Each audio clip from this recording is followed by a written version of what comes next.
ഈ വീഡിയോ ഇഷ്ടപ്പെട്ടാൽ ലൈക്ക് ചെയ്യാൻ മറക്കല്ലേ. അതുപോലെ സബ്സ്ക്രൈബ് ചെയ്യാത്തവർ ചെയ്യണേ. ആ മൂലയിൽ നിൽക്കുന്ന ബെൽ ഐക്കൺ ഒന്ന് ഞെക്കിപ്പൊട്ടിക്കണേ.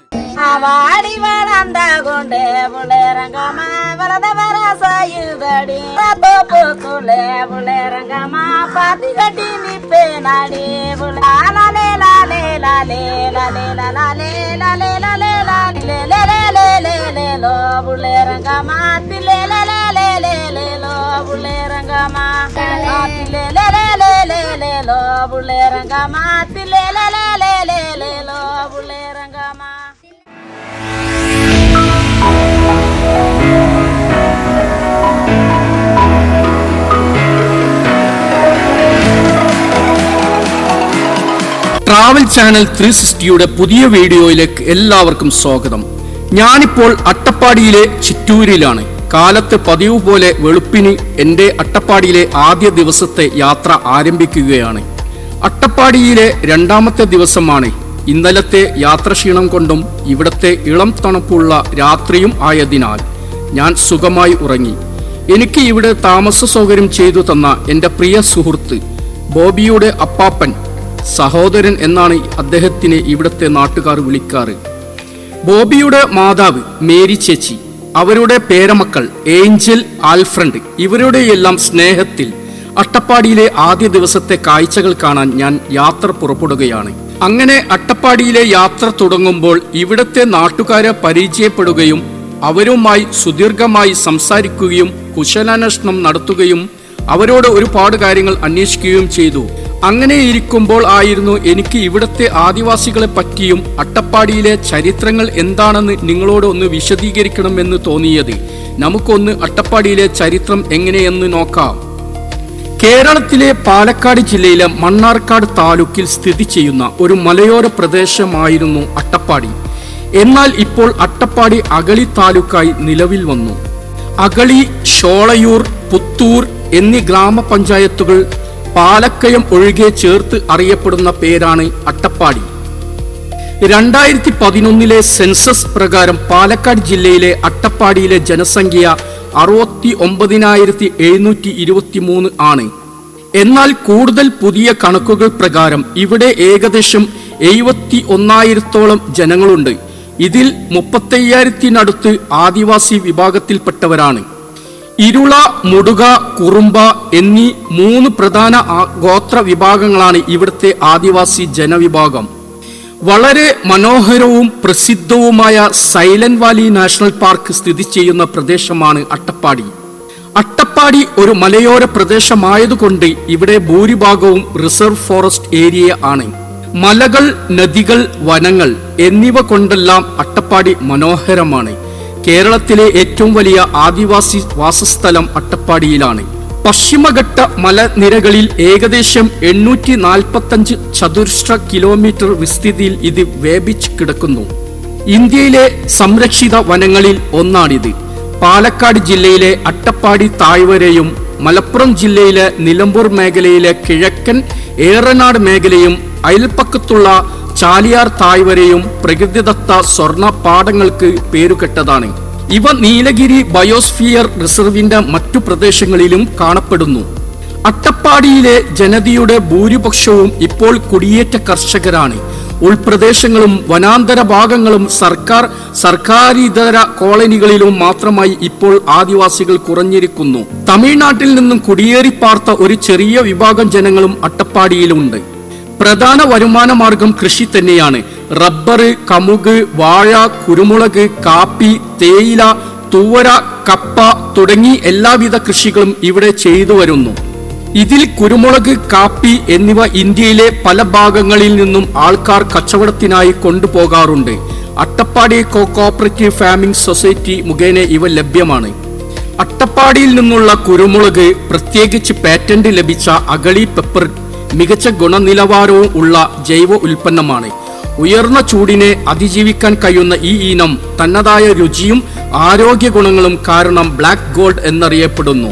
അഗളി പെപ്പർ 40 മുതൽ 42 ഡിഗ്രി സെൽഷ്യസ് വരെ ചൂടുള്ള അട്ടപ്പാടിയിലെ വേനൽക്കാലത്തെ അതിജീവിക്കാൻ കഴിയുന്ന കട്ടിയുള്ള പുറം തൊലിയുള്ളതും വലിയ മണികളുള്ളതുമായ പ്രത്യേക ഇനമാണ്.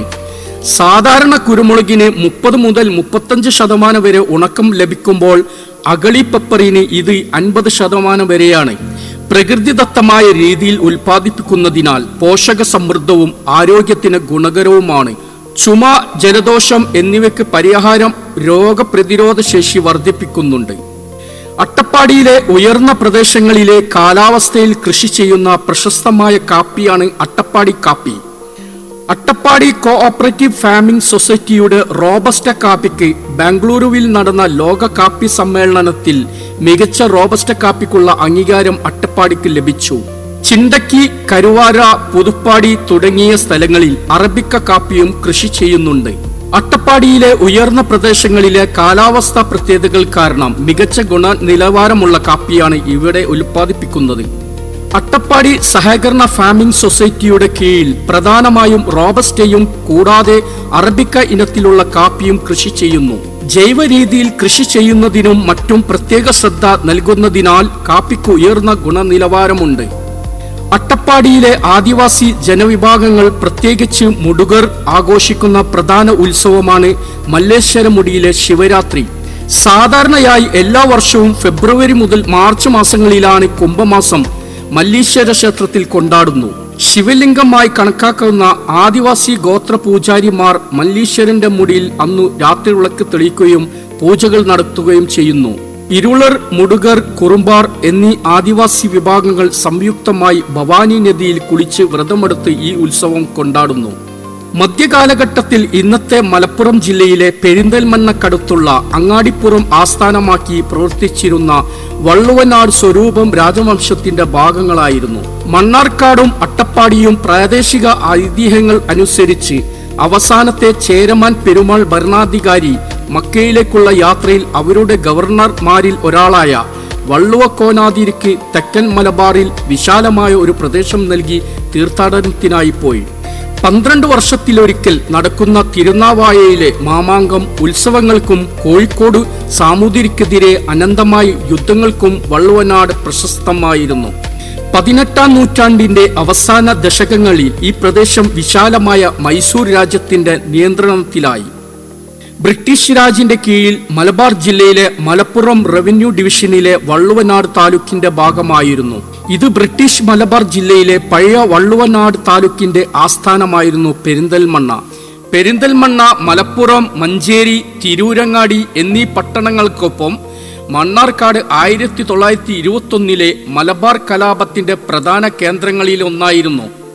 വള്ളുവനാട് താലൂക്ക് മങ്കട, പെരിന്തൽമണ്ണ, മണ്ണാർക്കാട്, ഒറ്റപ്പാലം, ശ്രീകൃഷ്ണപുരം, പട്ടാമ്പി എന്നീ 6 റവന്യൂ ബ്ലോക്കുകളായി തിരിച്ചിട്ടുണ്ട്. ബ്രിട്ടീഷ് മലബാറിലെ മലപ്പുറം റവന്യൂ ഡിവിഷനിൽ മറ്റൊന്ന് ഏറനാട് താലൂക്ക് ഉൾപ്പെട്ട 2 താലൂക്കുകളിൽ ഒന്നാണ് വള്ളുവനാട്. 1957 നവംബർ 1 വള്ളുവനാട് താലൂക്ക്, പെരിന്തൽമണ്ണ താലൂക്ക്, ഒറ്റപ്പാലം താലൂക്ക് എന്നിങ്ങനെ 2ആയി വിഭജിച്ചു. മങ്കട, പെരിന്തൽമണ്ണ, മണ്ണാർക്കാട് എന്നീ റവന്യൂ ബ്ലോക്കുകൾ പെരിന്തൽമണ്ണ താലൂക്കിലും ഒറ്റപ്പാലം, ശ്രീകൃഷ്ണപുരം, പട്ടാമ്പി എന്നിവ പുതുതായി രൂപീകരിച്ച ഒറ്റപ്പാലം താലൂക്കിലേക്കും മാറ്റി. പിന്നീട് അട്ടപ്പാടി റവന്യൂ ബ്ലോക്ക് മണ്ണാർക്കാട് ബ്ലോക്കിൽ നിന്ന് വേർപെടുത്തി 1969 ജൂൺ 16 മലപ്പുറം ജില്ല രൂപീകൃതമായപ്പോൾ മണ്ണാർക്കാട്, അട്ടപ്പാടി എന്നീ റവന്യൂ ബ്ലോക്കുകൾ പെരിന്തൽമണ്ണ താലൂക്കിൽ നിന്ന് വേർപെടുത്തി മണ്ണാർക്കാട് താലൂക്ക് രൂപീകരിച്ചു.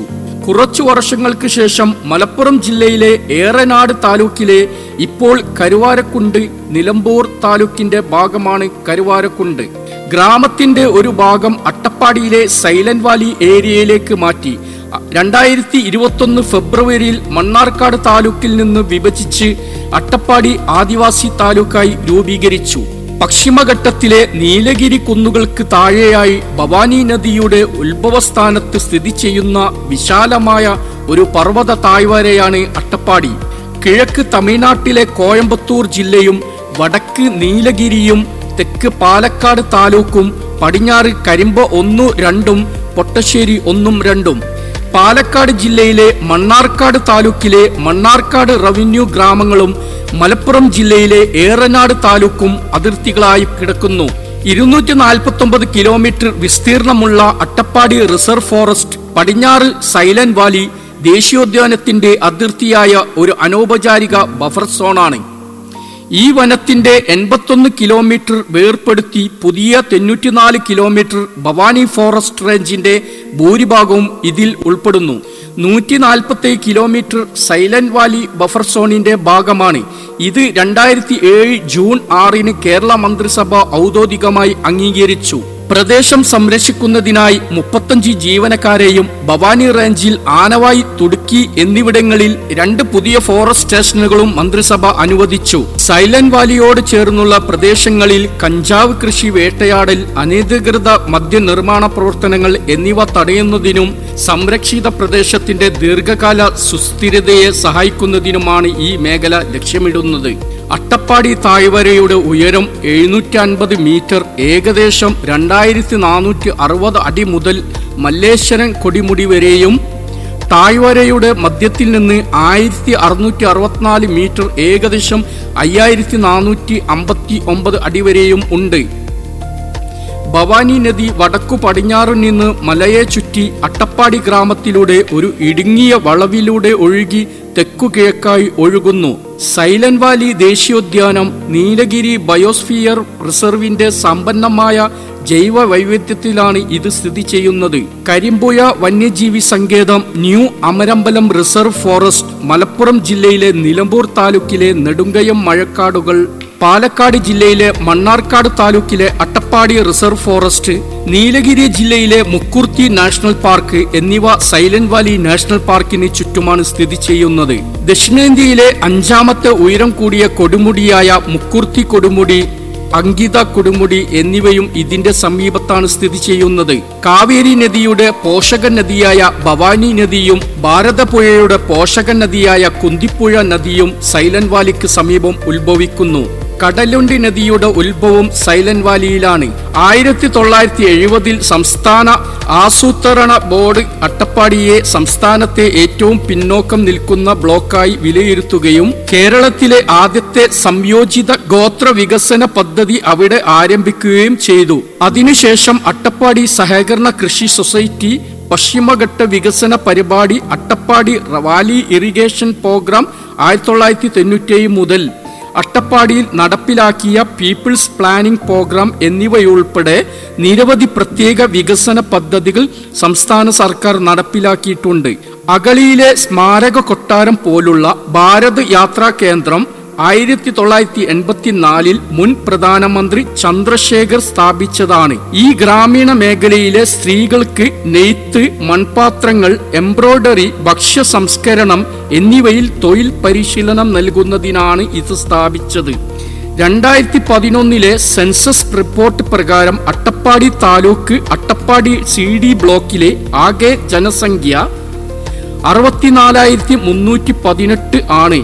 അതിൽ 32,035 പുരുഷന്മാരും 32,283 സ്ത്രീകളുമാണ്. ആകെ വീടുകളുടെ എണ്ണം 16,865 ആയിരുന്നു. 6 വയസ്സിനിടയിലുള്ള കുട്ടികളുടെ ജനസംഖ്യ 7,009, അതിൽ 3,551 ആൺകുട്ടികളും 3,458 പെൺകുട്ടികളുമാണ്. അട്ടപ്പാടിയിൽ ആകെ സാക്ഷരതയുടെ എണ്ണം 43,021 ആയിരുന്നു.